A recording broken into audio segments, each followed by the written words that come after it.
Classes के YouTube channel पर आप सभी का स्वागत है। फिजिक्स लेक्चर के साथ मैं नटवर कुमार।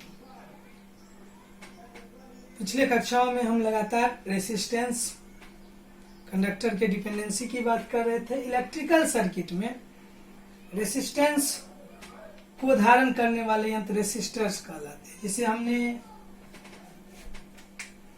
ओम्स के नियम के दौरान पढ़ा था कि इसे हम लोग इस सिंबल के साथ सर्किट में सूचित करते हैं।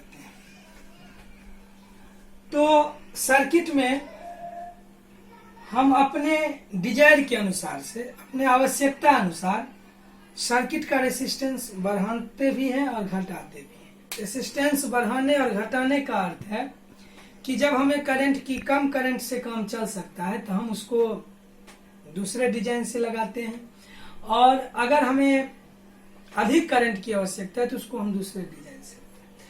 ये जो हम लोग रेसिस्टर को एक दूसरे से कंबाइन करते हैं, ये कहलाता है कॉम्बिनेशन ऑफ रेसिस्टर्स। कॉम्बिनेशन क्यों करते हैं? तो कॉम्बिनेशन करने का कारण है डिजायरेबल रेसिस्टेंस को प्राप्त करने के लिए आवश्यकता अनुसार रेसिस्टेंस को बढ़ाने या घटाने के लिए, रेसिस्टेंस को प्राप्त करने के लिए रेसिस्टर को हम एक दूसरे से कनेक्ट करते हैं, और यह कनेक्ट करने का जो तरीका, यही कॉम्बिनेशन कहलाता है। इसमें हम कई तरह से कनेक्ट करते हैं, जिसमें पहला हम लोग आज पढ़ रहे हैं series combination. Series combination, Hindi में इसे हम लोग कहते हैं श्रेणी क्रम संयोजन। यदि हम कॉम्बिनेशन की बात करें तो कॉम्बिनेशन को हम लोग इसे हिंदी में कहते हैं संयोजन या समूहन। संयोजन या समूहन, चूंकि अंडर 10th में हम इस टॉपिक को पढ़े हुए हैं, श्रेणी क्रम संयोजन और समांतर क्रम संयोजन, प्रतिरोधों का श्रेणी क्रम संयोजन और समांतर क्रम संयोजन। तो यदि इसमें से कुछ बातें आपको पहले से याद भी होंगे और नहीं है तो फिर से हम लोग रिकैप कर लेते हैं कि सीरीज कॉम्बिनेशन, श्रेणी क्रम संयोजन क्या है। तो जब हम रेसिस्टर्स को इंड टू इंड, मतलब प्रत्येक के एक इंड को दूसरे के एक इंड से कनेक्ट करते चले जाते हैं, जैसा कि फिगर में दर्शाया गया है, कहलाता है सीरीज कॉम्बिनेशन। सीरीज कॉम्बिनेशन की खासियत है कि यह एक ही वायर में कनेक्ट होते हैं। तो अर्थात अगर बैटरी से आई करंट प्रवाहित हो रही है तो सभी रेसिस्टर्स से प्रवाहित होने वाले करंट आई ही होगा। हालांकि पोटेंशियल डिफरेंस, चूंकि सभी अलग अलग जगहों से जुड़े हुए, अलग अलग पॉइंट्स के बीच जुड़े हुए, इसलिए पोटेंशियल डिफरेंस डिफरेंट होंगे। सीरीज कॉम्बिनेशन की खासियत याद रखेंगे कि current flowing through every each resistance is same, but potential difference across each resistors will be different. अर्थात प्रत्येक रेसिस्टर से प्रवाहित होने वाली वैसा कॉम्बिनेशन, जिस कॉम्बिनेशन में प्रत्येक रेसिस्टर से प्रवाहित होने वाले करंट समान हो, किंतु उसका पोटेंशियल डिफरेंस डिफरेंट हो, कहलाता है सीरीज कॉम्बिनेशन में, जैसा कि चित्र में दर्शाया गया। आज हम एक एग्जांपल के तौर पर इक्विवेलेंट रेसिस्टेंस निकाल रहे हैं, दो रेसिस्टर्स का जो सीरीज कॉम्बिनेशन में कनेक्ट है। आपके लिए HW है कि आप तीन रेसिस्टर के लिए सीरीज कॉम्बिनेशन में इक्विवेलेंट कैपेसिटेंस निकालेंगे। तरीका आसान है, और यूं ही अगर आप मान लीजिए पढ़ते जा रहे हैं तो अपने से लिखने का भी प्रयास करिएगा, और सर्किट डायग्राम के साथ। तो आपका काम होगा equivalent resistance of 3 resistors connected in series combination. ये आप घर पर करेंगे। हम अभी 2 रेसिस्टर्स जो सीरीज कॉम्बिनेशन में है उसका इक्विवेलेंट रेसिस्टेंस कितना होगा, इसे हम निकाल रहे हैं। मान लिया, लेट अस कंसीडर,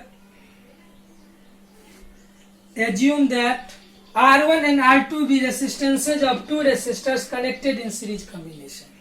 मान लिया 2 रेसिस्टर्स जिसके रेसिस्टेंस R1 और R2 है, वह सीरीज कॉम्बिनेशन में कनेक्टेड है।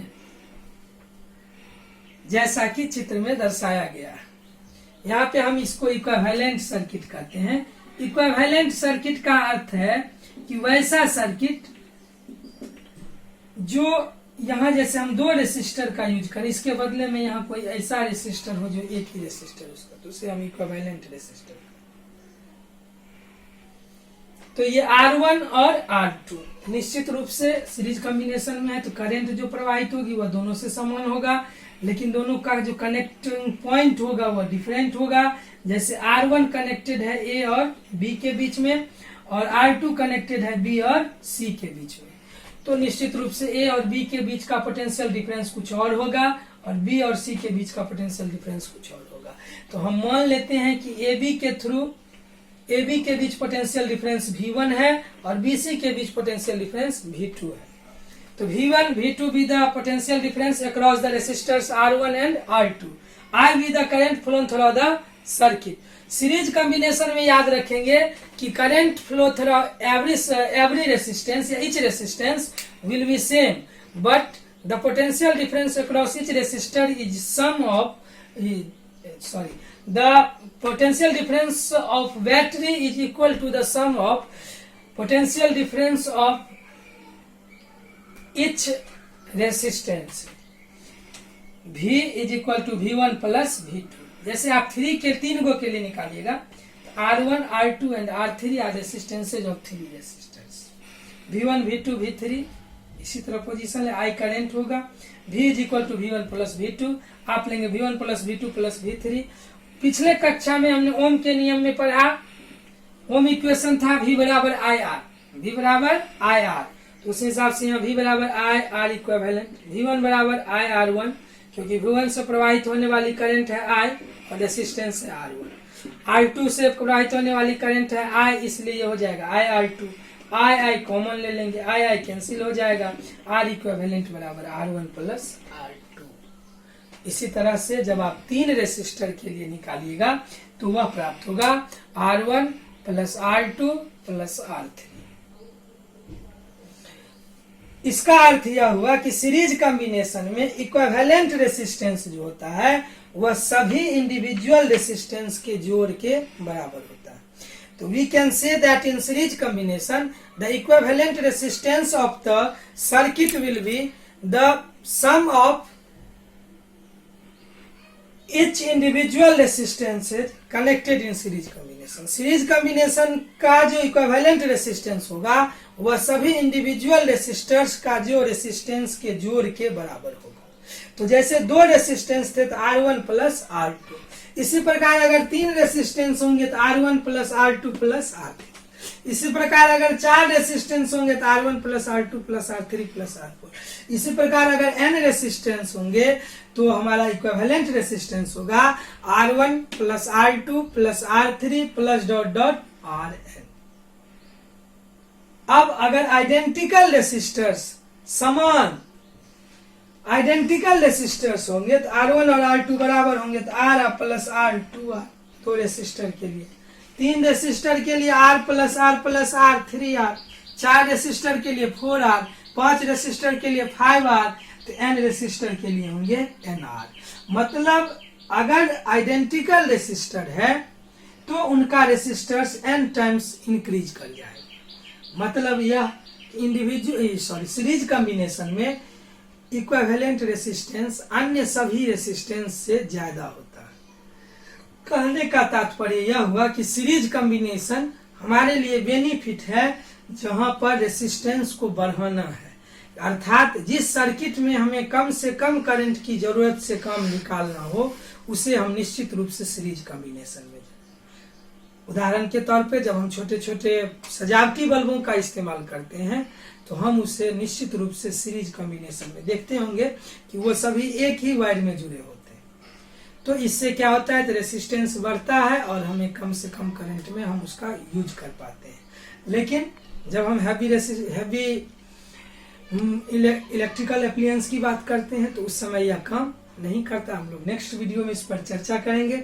कई सारे न्यूमेरिकल्स क्वेश्चन आपको सॉल्व होंगे इससे, और यह एग्जामिनेशन में भी आता है इक्विवेलेंट रेसिस्टेंस निकालना। तो निश्चित रूप से 3 रेसिस्टेंस के लिए आप लोग हल करेंगे। अगर कोई दिक्कत आती है तो निश्चित रूप से कमेंट बॉक्स में डालें और इसको बढ़िया से देखकर आप एनसीईआरटी के में भी क्वेश्चंस नंबर शायद 1 ही सीरीज कॉम्बिनेशन से रिलेटेड है, आप सॉल्व करेंगे। एम करीम एस सी वर्मा जो भी किताबें हैं उसमें सभी किताबों में ढेर सारी प्रॉब्लम्स दी हुई है, तो उन सभी प्रॉब्लम को सॉल्व करिए और जो दिक्कत हो उसे कमेंट बॉक्स में डालिए। स्वस्थ रहिए, सुरक्षित रहिए, घर पर रहिए और नेक्स्ट वीडियो में हम आपसे मिलेंगे पैरेलल कॉम्बिनेशन के साथ। तब तक के लिए दीजिए हमें इजाजत। Good night.